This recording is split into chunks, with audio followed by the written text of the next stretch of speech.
Hi there, and welcome to the Skylight Books author reading series.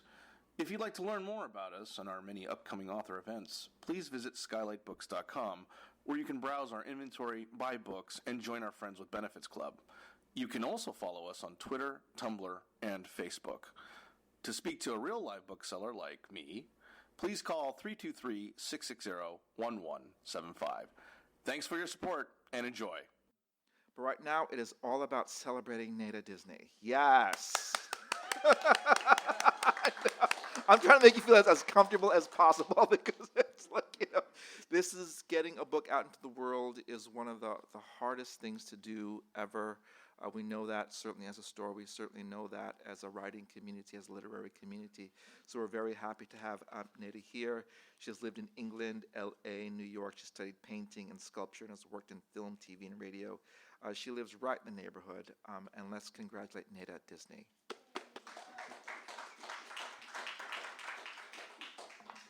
Can you hear me? I'm right here, so. I just want to tell you something real quick. I hit my face with my car door, so I have a lot of makeup on to cover it, so I look like I'm in a play. I just want to let you know, because I'm vain, and I want you to know I have nice skin naturally. This was posted as a book of short stories, and it's actually not. It's a novel, and it's 6 chapters, each about one person, and it seems like it's a short story, but they intertwine and into each other's lives, and each one holds a clue to the other one's burning query. And this one is Rodney. He is a production assistant on an episodic television show. And he has stigmata for no reason, but he's a PA, and the stigmata is sort of casual. So this is him. This is about one of his jobs.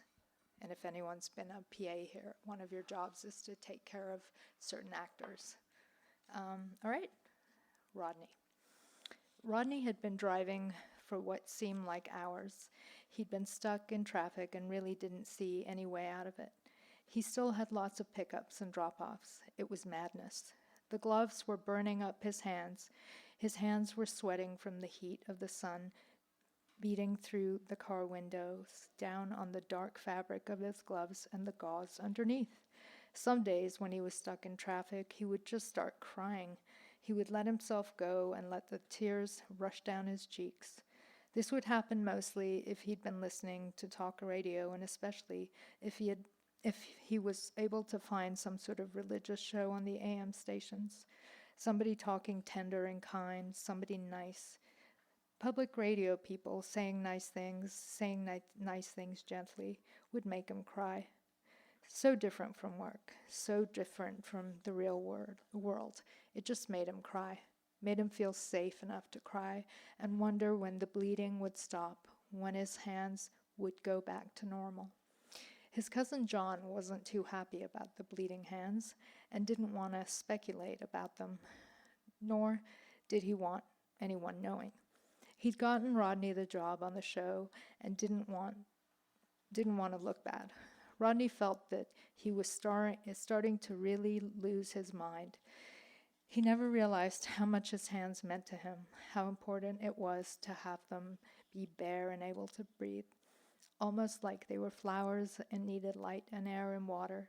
Having a wound like that on your hands, the very things you feel the world with, it was too much. It was getting to him, he thought, and yet he couldn't go nuts because there was no time for that. Hang on a sec. I think this is not the part I really wanted to read, but I'll just go on. Okay. So he sat at La Brea in Santa Monica and looked at the mall across the street, the outdoor mall where you could see some people sitting outside in the coffee shop. He wondered why anyone would want to sit anywhere near the street with all the traffic and drink their coffee. How could that possibly be relaxing for them? knowing that people were trapped in their cars while they sat outside and drank their coffee. But they did, and so he watched them out there in the free air and wondered what sort of work they did to let them take a coffee break at 4 in the afternoon. Not just one where they drank some of the office coffee in the hallway, but one where they actually left their office and went and sat down somewhere. Even though he wasn't in his office, he was definitely working. He certainly wasn't lounging around anywhere. He wanted to know about the kind of work where you really care, where you bust your ass the same way he did at his job, but you were proud and happy at the end of it. He suddenly felt stupid because he believed that doctors had the kind of job, that kind of work. But stupid people couldn't be doctors, so they had shitty jobs. He'd always assumed it might be fun to work in show business because it just seemed so glamorous and exciting, but he'd found that it wasn't really all that different from construction. Being in production was strange because at the end of the day, you didn't know what to be proud of. He felt confused and lost about it and just wanted to sleep, but all he did was dream about work and dream about all the voices and the sound of the walkie-talkie in his voice. Somehow, once you were in showbiz, you couldn't get out. It had once made him feel really special. Everyone called on him for everything. He was starting to think that the special wasn't in a good way, but in a way that he'd become so useless in every other part of his life that work was the only place where he was valuable. He wondered if he gave it up now, what the hell would he do with himself? It paid well, and a job is a job. He knew he had a job that everyone else in LA wanted to do, but it still felt like being in a dream all by himself all day long. Rodney looked at his hands and realized that the steering wheel was wet. He looked at his gloves. The blood had seeped through the gauze, through the lining, and through the thick gloves onto the blackness of the plastic steering wheel. Then a drop of it fell down and hit him on the knee. Luckily, he was wearing shorts, so there was nothing to stain but his own skin, his own deep skin with the blood on top of it, looking like a bit of raspberry sauce. He pulled over and rested his head on the steering wheel, then looked around for a sporting goods store or a drugstore or something. He'd had to start over, buy another pair of gloves and more gauze, clean and rewrap, even though the wound never seemed to infect, no matter how dirty he let it get. It just seeped blood, and in the past week it had gotten so you could see right through to the other side of his hand. He just couldn't bear to tell anyone. It was so crazy. He imagined they might put him in a cage at a science school, or maybe the government would kidnap him. In his imagination, it was never good. It was always bad. And every scenario ended with there being hard, cold proof that he was a freak and not like everyone else, and that would be the end of that. So he found a drugstore, pulled into the back parking lot, and headed in quickly, thinking, Jesus Christ, if I am the Messiah, shouldn't I be doing something more important than changing the bandages on my hands and picking up Xerox ink and jet ink for the copier and pick up lunch for actors and tampons for producers and gifts for that fool's wife? Is this my purpose? One of Rodney's job descriptions was to take care of Chris Campari's every whim. It was not as difficult as it sounded.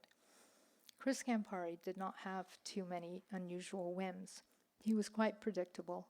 He had a steady stream of repetitive whims, the same stuff over and over again in rotation, and Rodney loved to do these things for him because Rodney loved Chris Campari, and Chris Campari loved Chris Campari, and he even loved Rodney a little. Chris Campari liked his coffee a certain way from Starbucks, and he wanted it around the same time every day. Chris Campari liked to occasionally go to strip clubs.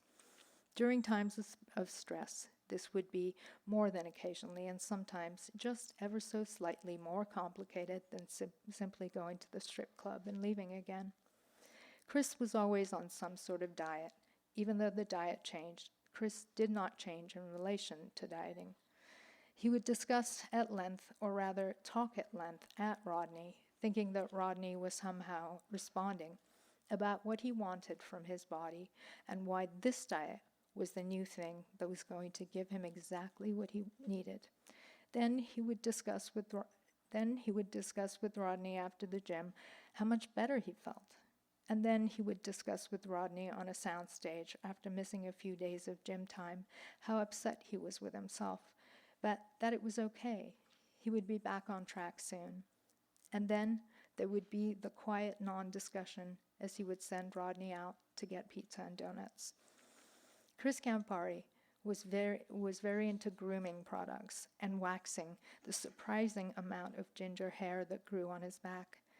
Rodney was in charge of making sure that he got all the needs and interesting things that he wanted, all the lotions and potions for his face. Rodney arranged the Botox injections that occasionally helped things out a little, and the outpatient thing for the tip of Chris Campari's nose that he decided was drooping with age and needed to be turned back up. The discretion it took to step off the lot, to have the little bit of surgery done, and the terrible flu that had to be invented in order to buy and sell some recovery time. And finally, there was Chris Campari's little son, who was entirely raised by a nanny in a preschool called Kid Heaven. Rodney would occasionally have to go and check on the little boy or pick him up or drop him off or simply take some sort of person who Chris Campari would occasionally hire for the preschoolers as a gift, a person with some kind of skill to impart for the day, a ventriloquist, a painting teacher, or most recently, a life coach, followed by an acting coach who showed the 3-year-olds method acting techniques. Rodney loved Chris for his enthusiasm. Even though Rodney did almost all of the talking in their relationship, he did find it difficult to go on without Rodney. So this meant steady employment for Rodney, and in some ways this gave Rodney a sense of purpose. It made him feel loved. He felt that he had a reason to be there, skills that he was being paid for.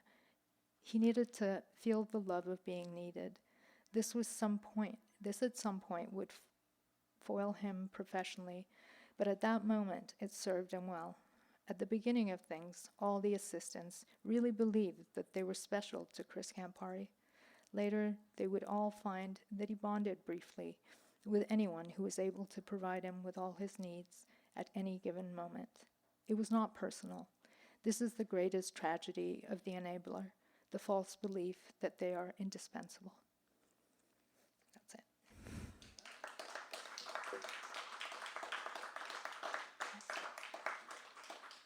What do I do now? Question and answer. Do you have questions? I also have a question about this. So can you talk about how long it takes for this process to come together? I also know that you're a parent.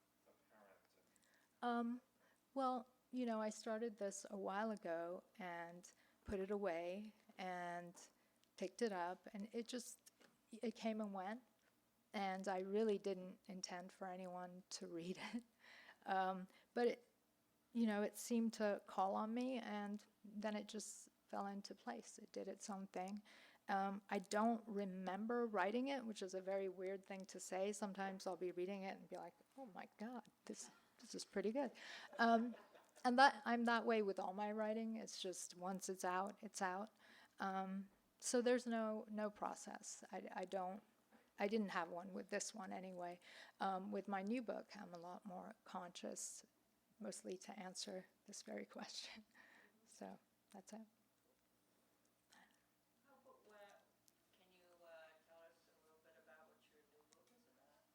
Yeah, I can.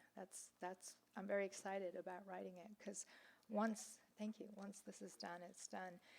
The new book is set in Los Feliz entirely, almost entirely, and you know how Los Feliz Boulevard, there's the south side and the north side, and they're very different. And The north side is sort of Tony and people, the park and the fancy houses. And the south side is restaurants, apartment buildings, etc. And I found the twain don't often meet, other than people going to hike or deliver stuff, and the people on the north side coming to get groceries and go to dinner.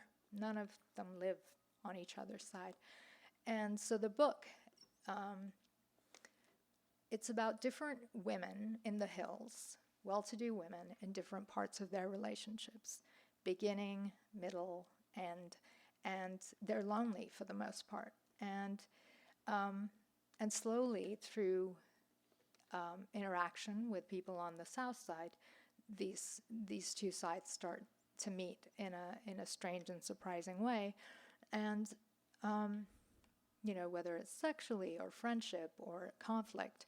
And I think the main thing is about, I think there's this idea that people who work hard are the salt of the earth, and people who are wealthy are terrible. And in this book, it's difficult to say who's good and who's bad, and things happen, mayhem ensues. And like my book, if you read it, it's got some magical realism like the Stigmata.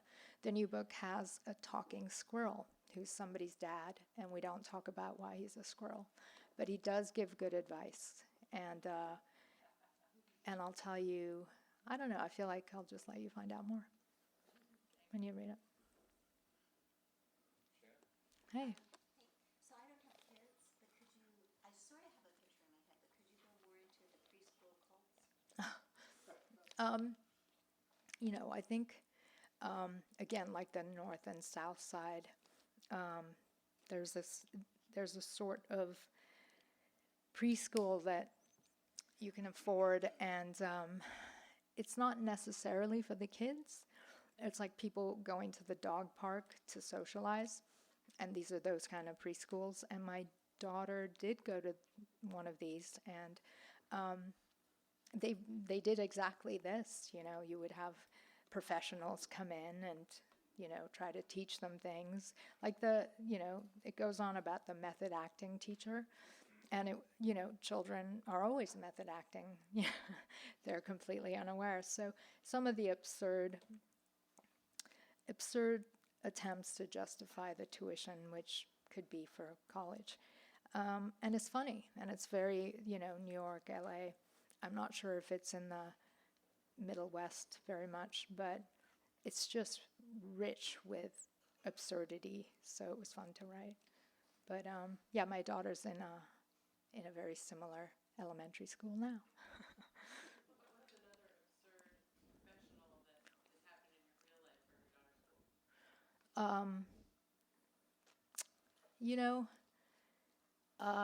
There was a fairly well-known artist who went there and spent a few days doing this work with them. And, obviously the kids are terrible, but I think it meant a lot to the parents to have this, say, this guy who shall remain nameless help their children, and the guy mostly did it for them. And it looked great on Instagram and all that. And they had a musician in that way. And some of these people are parents, and they help with fundraising quite a bit because they're well known. I don't know why. I think it's stupid. It probably isn't. Maybe it's actually lovely and helpful, but I don't think that way. I always find that. I don't know, the bad part maybe, I'm not sure. I didn't grow up that way. Because like in New York, there's like the Montessori schools and the Little Red Schoolhouse. Yeah. And like kids of communist parents, they'll send their kids or parents who have different ideas about creativity and learning will send their Mhm. kids to learn different ways. And there's always this new way to learn. And Yeah. it's very like, usually it's very proletariat. Yeah, egalitarian. right. But this is a whole different thing you're talking about then. Yeah, this is very LA, and it's about freedom and about let them do what they do, and it's play. But Yeah. it's really like charging people a whole bunch of money for a gym Yeah, and the parents socialize and so forth. And you know what? Who am I to judge? It's yeah. I mean, it's a lot of people who work in similar areas, and I think maybe it's difficult to socialize with civilians. I don't know, but I always feel like I'm an observer and a narrator, even though I'm a participant. So yeah, it's very different from the New York sensibility. It's very much about freedom. Yeah. Is it hard to keep a satiric edge when you are a participant? Do you find that it's hard to tell the truth when you're a participant? No, it's really great to be in it. It's like being embedded in the army as a journalist. You were first, and then So you said you didn't remember the process of writing this book, but I was just wondering, like, how did the subjects that you ended up making the 6 stories about, how they stood out to you, or did you have an editing process where you said, no, not this one? yeah, it was 500 pages, and there were characters that just had to go, and they were mostly characters that felt contrived, like they were just, you know, they were bringing people to other people, and I think I was very attached to the book being linear. And once they were taken out, it became really interesting. I trust the reader to fill in the rest, and I do think most art isn't finished until the observer, the reader, becomes a part of it. You know, it's just then it's closed. But yeah, I think these people just got filed away in my subconscious. I never thought about why. They would just pop in my head, and they were, you know, collages of different people. There's no one person. And a few people have said, "Oh, this reminds me of that person." I'm like, "You're right. That's so strange." Like, there's a really horrible wardrobe or costume department woman in here, and someone said, "Is that what's her face?" I'm like, "I don't think so," but there are a lot of horrible people in the costume department, except us three. Oh, sorry. How much of yourself is in that book? Like, how many stories did you pull from stories of your own life? Definitely the horrible costume person.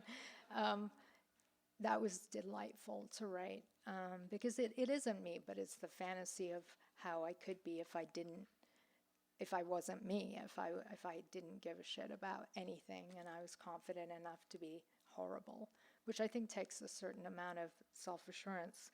But like the really sweet guy with the stigmata, not at all me. But there's little bits of, like, Chris Campari is like my first boyfriend, who's now famous, and he's so cool that I told him, "I've written a book and you don't look good in it. It's based on you." He was like, "That's awesome." He didn't even care. It's as long as he was in something, and so I find that delightful about him. That's sort of, I like people who are just completely who they are, undiluted. And so, there's bits of me, if I was not diluted with temperance in all of them. So that's a great question. Thank you. I have 2 questions. Yeah. Okay.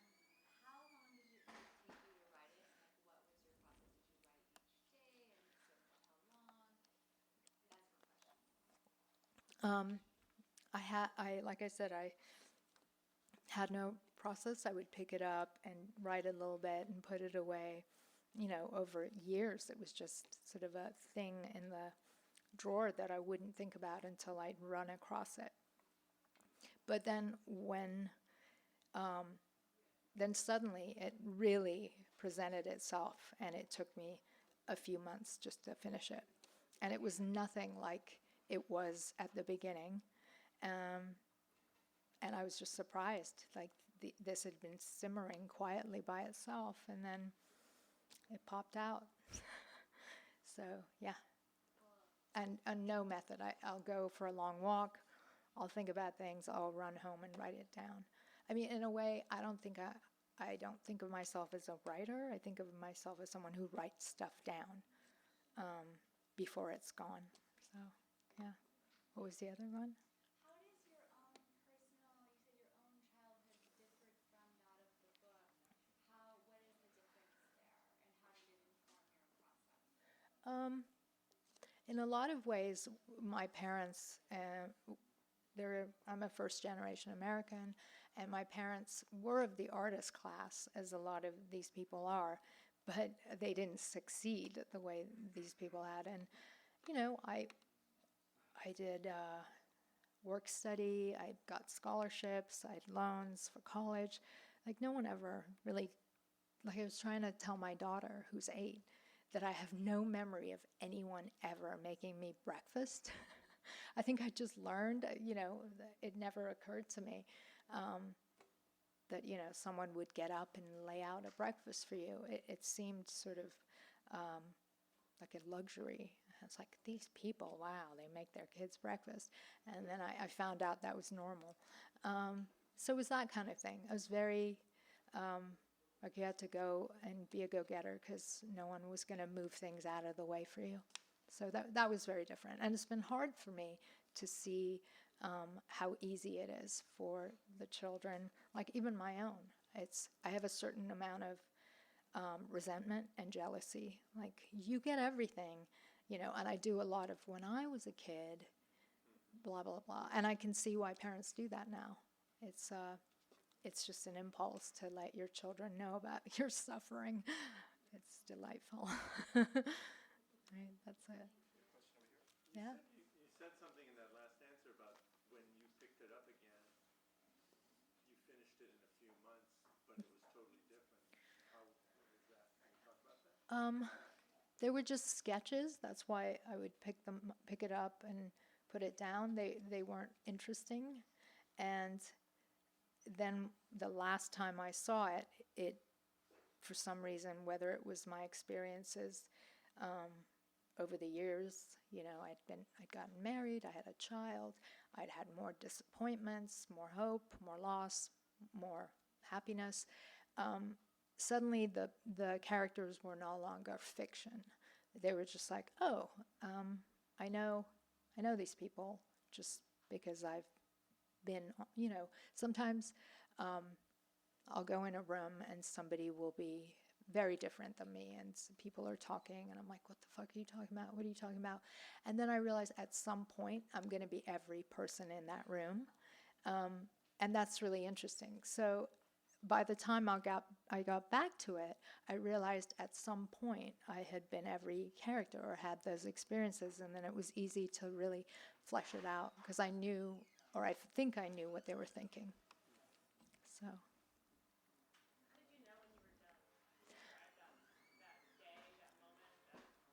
Well, the great part is it's not linear. There's no beginning, middle, or end. I mean, you could read the chapters in any order, and nothing would change. It would be the same outcome. They can't escape their destiny. And so I knew it was over, just, I don't know why, because they didn't resolve anything. But I think as the reader sort of realized that, and I had a few people read it, and I thought I needed to write more, and they're just like, no, it's fine. And yeah, I think I was also sick of it. I was like, it's done.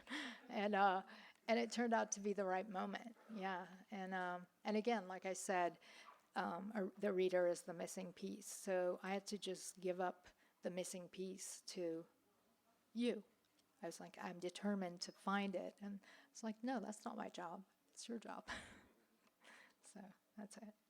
Hi. Did you start out with a specific group of characters in mind, or did they all, you described how some of them did not survive?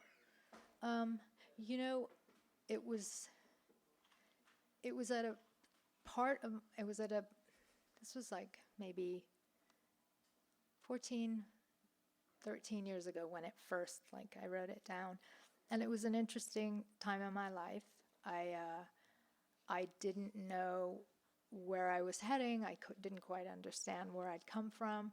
I had all these dreams of what I wanted, and so I paid a lot of attention to other people, and I think for me, once I got everything I wanted, I started paying less attention, and so by the time I got to the place where I could pick it up and finish it, I had realized all the things I wanted were ridiculous, so I had to go back to paying attention. I don't know if I've forgotten already what the question was, so I just kept talking. I'm sorry, that's...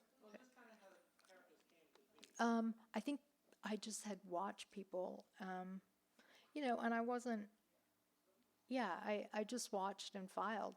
Sometimes I think the subconscious mind is this amazingly thorough secretary, but who also loses the files, and at some point they're found again and mixed with other files. I could go on with this metaphor all night. I don't know. I think a lot of it just does itself. I do think that everyone is sort of has a novel or two in their minds. The only difference is that people who write just write it down. That's the only difference. Like, I write it down. But in everyone's head, I think the novels are thorough and perfect, and you don't have to be a writer to, you have stories, right? That maybe, I certainly have stories that I tell myself over and over again. And, there are people in your head that you need to write about. I don't know who that is. Is that bad? Oh, yeah, I actually agree with that. My question is, and this is just sort of like for me what I'm grappling with anew. It comes and goes, comes and goes, and comes and goes. But this idea of the line, and people on one side of the line and people on the other side of the line, just like people on the north side of Los Feliz and people on the south side of Los Feliz. Do you feel that it really, really, really, really intrinsically matters? Because we live our lives like it's so important, like this distinction really makes so much of a difference in the world. And I think deep down, I really don't accept that. Like, I really don't think that it's that big of a deal in terms of, what's going to happen, because I don't think anybody knows what's going to happen, and I think people just kind of adapt and do what they do, like animals. Yeah. I mean, I think existentially, everyone's the same. I think it's about the tools that are available to some people and not other people. It's a lot more superficial. I don't think either side is superior in any way, but some people get away with a lot because they have more lawyers. Some people are exposed to a lot more things because they can afford it. So it ends up being the worldly things that get you to a certain place that's ultimately meaningless. But the fact that some people can probably be let off for murder and some people can't is a pretty big distinction, And actually, in my new book, where you don't know who's good and who's bad, and some of the salt of the earth people turn out to be the not good people who victimize the wealthy people. But at the end of the day, the wealthy people always win, because the last line in the book is, "Don't worry, just listen to your lawyers." So that should depends on. One last question. I got Yeah. one more. It's Yeah, a yeah. really obvious question. What about the title? The title is, I don't know why, I'd heard somewhere that there had been an experiment, and this was in the 60s, where they'd been trying to revive a certain wolf population. And there was an island, Coronation Island, and it's like 4 miles of whatever, and it had lots of deer, and they got a bunch of wolves of both gender, and just dropped them off, threw some meat and pointed at deer, whatever, and left. And they're like, they're going to repopulate and they're going to be here. And they came back a year later, and the wolves were all dead, and they called what they did planting wolves. They had planted them where they didn't belong, and they came back and the wolves were dead, and they did autopsies and they'd ended up eating each other. So, when the deer it was their turf, they knew what to do. They kept going taking the shortcuts, and the wolves didn't belong there. So eventually they started to die and cannibalize one another. And, planting anything anywhere where it doesn't belong leads to a little self-eating. So that's it. Thank you.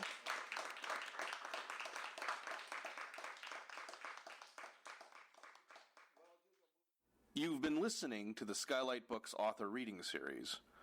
Don't forget, you can listen to this and all of our other great podcasts at skylightbooks.com. Thanks again for stopping by, and we hope to see you soon.